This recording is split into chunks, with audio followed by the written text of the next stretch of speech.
I'm Don Mooers, and welcome to Montgomery Week in Review. The loss of $53 million in the school system's budget has real and significant results for the children in our county. Fred Evans, who comments for this program, is here to tell us about this really terrible news.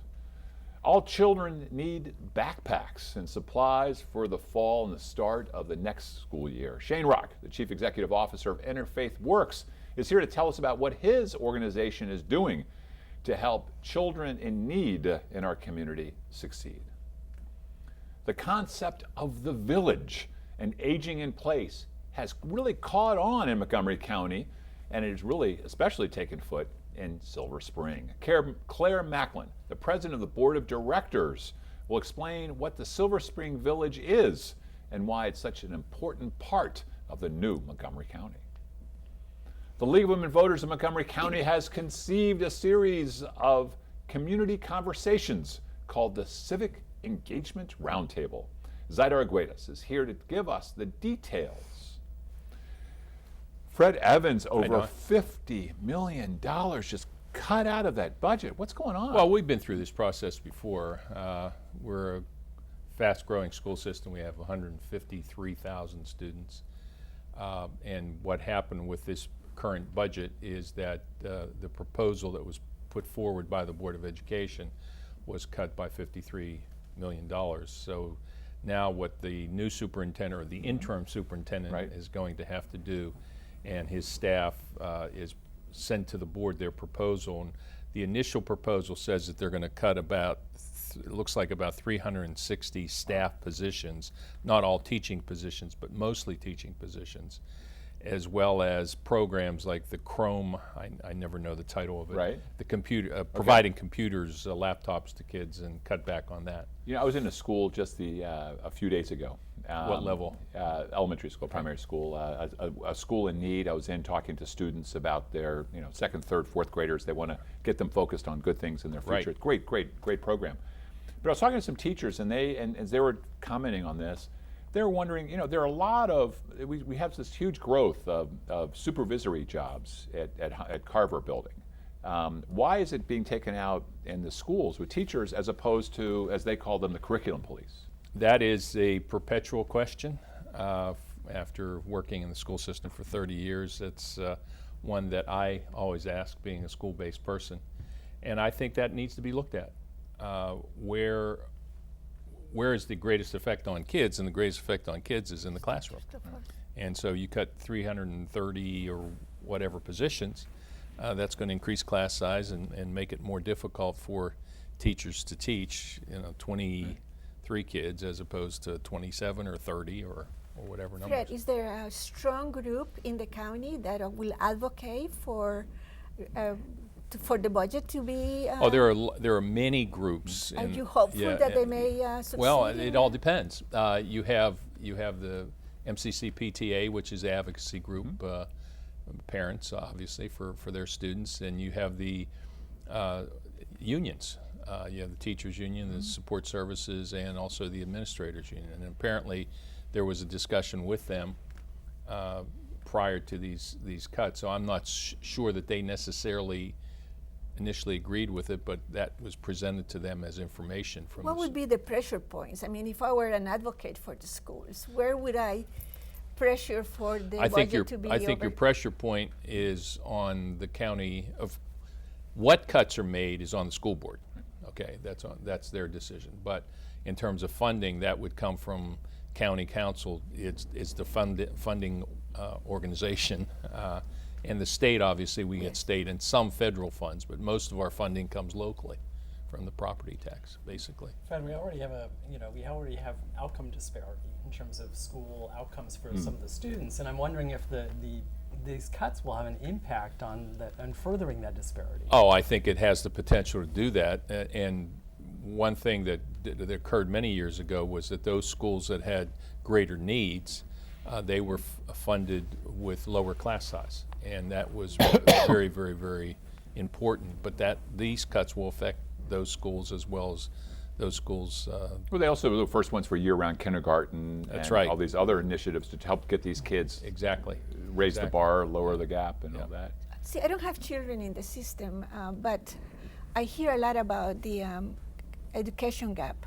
Would this increase that gap since you're not going to be able to distribute the Chrome computers and things It like has that? potential to do that, yes, absolutely, absolutely, and that's always a concern.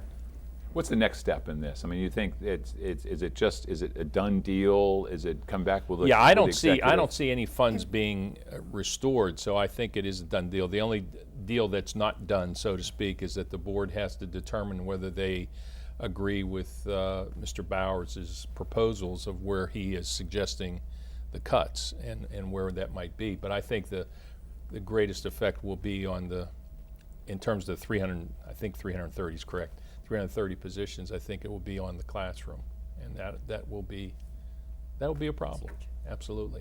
We have gone through this, just to give a perspective, we've gone through this before. That's not to say it's good that we're going through it again, but it's a constant battle to make sure that the funding is appropriate. Where do you see education? We've got about a minute left. We've got the interim superintendent. Somehow, I'm sure there's a search that people are thinking about. Well, in the future. the first search went on, and without getting into those details, that preferred candidate withdrew. He was from Houston. Thank you, from Houston, and so that I think now that's why they asked Mr. Bowers to stay on, Sure. so that they have more time to do the process, and they have a consulting company that vets the candidates and then passes the candidates to the school board. Do you miss not being a principal? I miss the day-to-day interaction with kids. I don't miss these kind of issues with budgets, and am I going to have to staff my school with fewer teachers and all that. But the day-to-day interaction with people is what I miss. I tell you, we're glad you're retired, because otherwise you wouldn't be on the show, Fred. And you're a highlight every time you're Well, on. thank here. you. Thanks. Thank you. Appreciate it. Shane, Yes. welcome back. Great to be here. Thanks so much. Interfaith Works, backpacks, kids. What a great thing you guys are doing. Why don't you tell us a little bit about what this program is? But those of us who care deeply about the future of this county have to care deeply about the future of our kids, all of our kids in the county.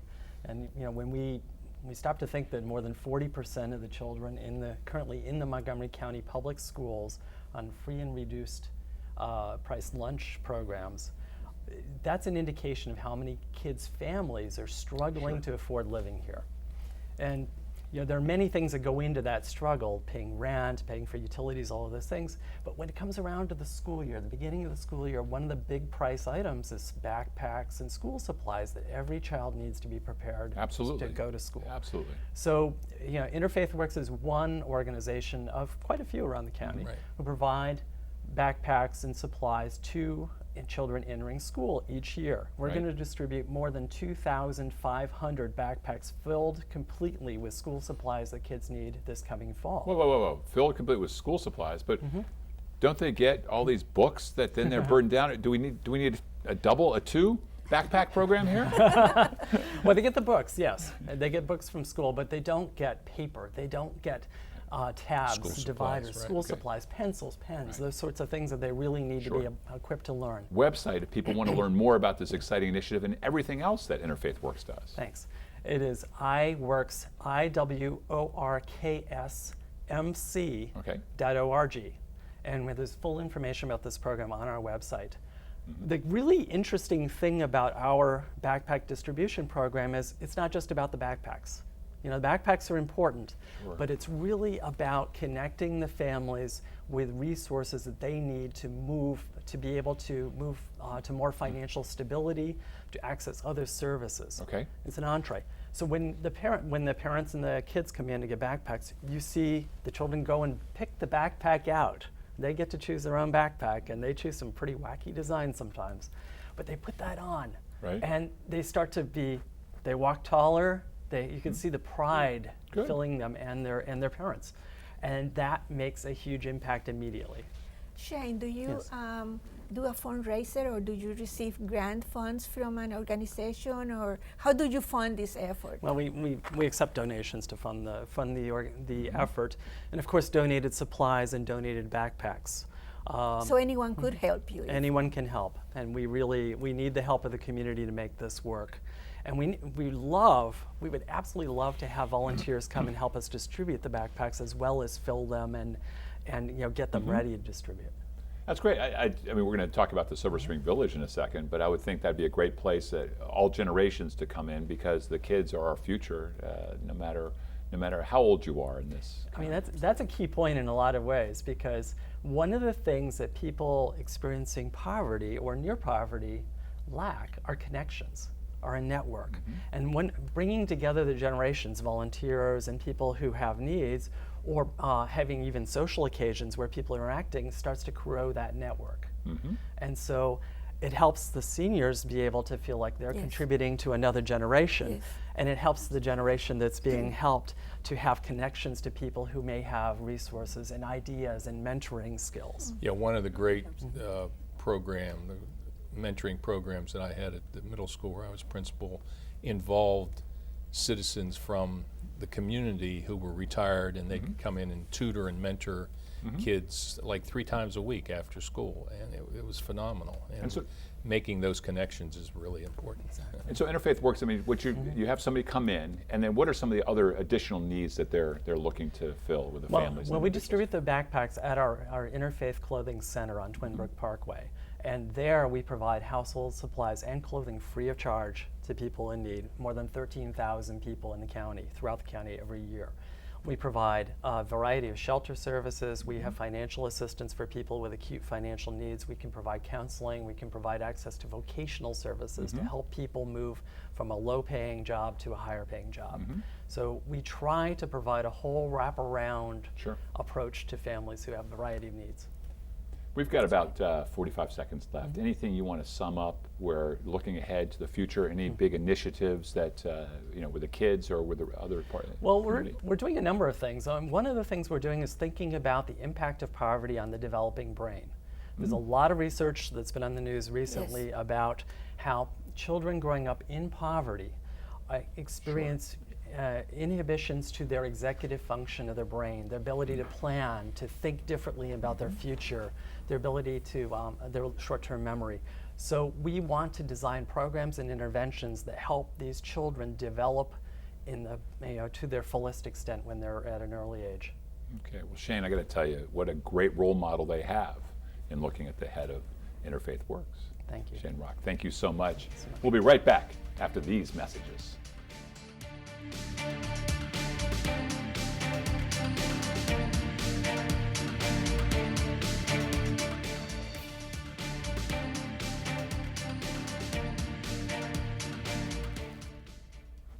We're back. I'm Claire Maklan. It's great to have you. I think it's your first time on the show. Indeed. We're really happy you're here. So tell us about this very interesting topic of Silver Spring Village. Is it a physical village? I mean, is it a new development kind of thing? What is this? Not at all. The first question a lot of people ask us is, where is Silver Spring Village?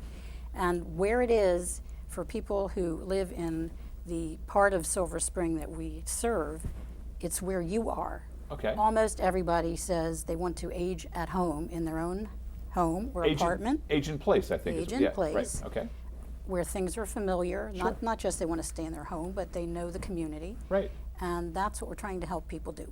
So this whole thing of warehouse, so not having to go off to a retired facility or nursing home or whatever. Absolutely. Stay in your own home. What a great concept that is. So yes, the concept is neighbors helping neighbors. Services are provided almost entirely by volunteers. Everything we do is almost by volunteers. It's a membership organization, a nonprofit. And there's a website. You have a website. We have a website. I hope everybody will look at it. Okay. It's simply Silver Spring Village, one word, .org. Okay. You will find lots of information there on how to join, how to be a so volunteer. you've got somebody who's getting older. Yep. Maybe a widow or widower. Or a couple. And as age has progressed, not able to do everything they'd want to do in the past. Maybe driving issues, maybe some vision issues. And is this what we're talking about, or mobility issues? Well, this is part of what we're talking about, and people who need help are getting it. We also have a very lively program of educational and social activities because we want to help enable people to stay in their home, but we don't want them to stay in their home all the time. Right. Right, okay. So we have several activities every week. Some of them are purely social, like meet for coffee or meet Okay. at a restaurant. But we have speakers, we go to museums and movies and concerts and ball games, and you know. Why is this just for seniors? Why do we not It have isn't. this in our busy lives? This sounds like what we used to call community. Exactly. We are trying hard to build community. We're reaching out to the neighborhoods all within, it's zip code 20910 is basically our area. So that's the area that includes the commercial part of downtown Silver Spring. Right. And neighborhoods all around there, including a very, very diverse area. Sure. Some neighborhoods with beautiful homes and different kinds of homes and many apartment buildings Right. and condos. And we want to include everybody who wants to be part of this. We don't have an age limit. You don't have to be 65 or even 45. Okay. That's the case for volunteers as well as members. It's actually kind of, it sounds fantastic, and I commend you and the organization. Thank you. But there's also a piece of it that's sad when I think just where I grew up, not reminiscing. But Right. I knew my neighbors. I knew Exactly. people, and we've become. We're living in silos, or whatever the expression Yes. is. Bowling alone. Absolutely. Yeah, yeah. One of the huge benefits, I mean, for me personally, and many of us who are on the administrative side, most of us are retired, and we never really had a chance to know our neighbors. And Right. we've met a lot of people. We're Interesting. having a good time doing this, which is part of it. I met a man who said he was from some village in Africa, and he thought this was a great idea because it would help people get back their villagicity. Right, right, absolutely. It turns out that person next door that you've been upset that they haven't mowed their lawn enough, or they've got chip paint on their shutter. Turns out they're not so bad. Well, there's that, and we try to make it easy for people to ask for help. Good. Of course, a lot of people don't want to admit that they Right. need help. Isn't that the big issue, where people It's don't very want to big. don't want to be a burden, and for this to work, everyone has to be a burden on one another, right? In some small way. Yes, and Good I mean, burden. our volunteers Right. they volunteer as much or as little as they want to. Right. It also helps family members. We have Right. a woman who's received a lot of help, and her son, who lives in Minneapolis, sure is glad. Sure. So You've indicated earlier that you have 102 persons now. We do, Could you right explain now. a little bit about that? Because I'm not sure how they join or. We sure have how- just about 30 seconds left, so it's going to 30 be quick. seconds. I'm well, sorry. it's easy to join. The information's on our website. We love to hear from people. We do have membership dues, and it depends whether you're one person or a couple, and whether you need services or Okay. not. And we also have a small scholarship program for people who need help with the dues. But you need volunteers. You're around Silver Spring, and then there are these villages all around. It's a great place to become involved with your community. Yes, right? we should mention that. There are many villages in Montgomery County, and the DC area is really a hotbed for villages. Thank you for this, Claire. Sure. I hope you'll come back. I would like to, thank you. Great. Zaida, welcome back. It's been some time since you were on this show. Thank you for having me back. It is great. You're one of my favorite people. We're talking about League of Women Voters. Yes. And civic engagement. Yes. So tell us a little bit about. With the League, I think, what the League does is so fantastic. Thank you. But sometimes I think, with the way the politics is, you're swimming upstream. Well, to echo what Shane said, if we care about the county and the life that we have here, we have to care about civic engagement and the right of all of us. We have to elect our officials and participate in elections. Sure. So, due to the very low voter turnout last year, the League, very worried about this issue, began to have series of conversations. How can we impact change?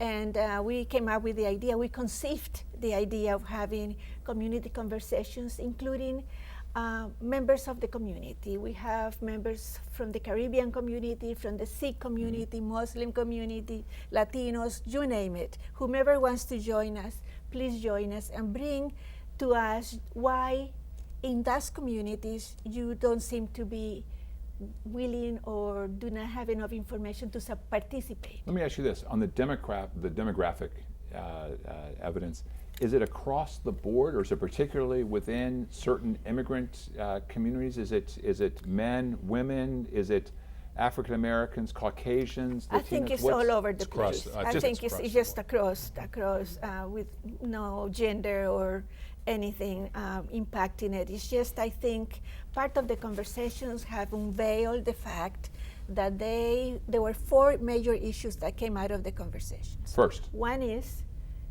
no civic education in the schools, or not enough. Secondly, laws, LAWE laws that may not facilitate the voting. For instance, the closed primary vis-a-vis open primary, and the fact that they don't understand if they register independent, they're locked out. they're except locked for the Board out of of the Education. primaries. Right. And thirdly, a lack of connection with the elected officials. They don't know how the local government impacts their lives. And so the need for more civic education has arisen, perhaps as number 1 issue. And then thirdly is, in general, not enough information perhaps as they perceive it from the Board of Elections as to when they vote, early voting, hours of voting, things like that. Right. Yeah, I think I saw the stat, 24% turnout in the last election Yes. in Montgomery County. Yes. Which In was Montgomery County? In Montgomery County, which was less Wow. than in Baltimore County, which had 26%, and Prince George's had 17%. So 75%. So 75% of the people who could were care less. eligible to vote didn't vote. Wow. Wow. Well, before you start, there's a phone number I think people can call for the league. And we Learn also more have a about this. Facebook. I just don't remember exactly, Okay. but I will urge everyone to follow us in Facebook and Twitter. Okay. That's the newer way of I gotta communicating. say, Zaida Arguedas, you are so hip. You are so millennial. So millennial. Yes, indeed. Anyway, I'm sorry. Let's get back. So you're organizing these forums with already organized groups. Yes. Essentially, is there a role within those groups for organizing? That Yes. is, in engaging because they're already respected. People are already joined. Exactly. They're already affiliated. Can they be promoting more, providing the information to the people engaged with Yes, them? thank you for asking that question. The idea is that those leaders that are in this group will open the doors of their community for league members or other volunteers to come. Let's say we've been invited to the Sikh church to have a voter registration, or we may have candidates forums down the line and things like that in their own communities, so that they will not have to, we don't have to expect them that will come to another forum. So that's what we expect to see. What is it that works in the Latino community, or what do you need in the Caribbean community? So that's what we expect this to happen. And just to tell you, next month we're going to have the 3rd meeting of the conversations, and we are going to create a calendar of events between August and December. Each month we're going to focus on one particular issue, civic education or the National Voter Registration Week or things like that, to try to engage everyone in this effort and see what happens in December. And so stay tuned.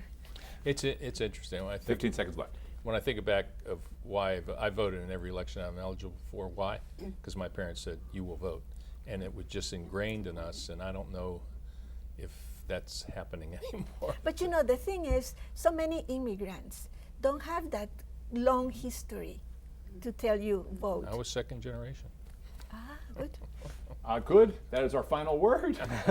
And I say good to you all here. Thank you for joining me today, and thank all of you and the viewing audience for joining us for this week's edition of Montgomery Week in Review. I'm Don Mooers, inviting you to join us next week at this very same time.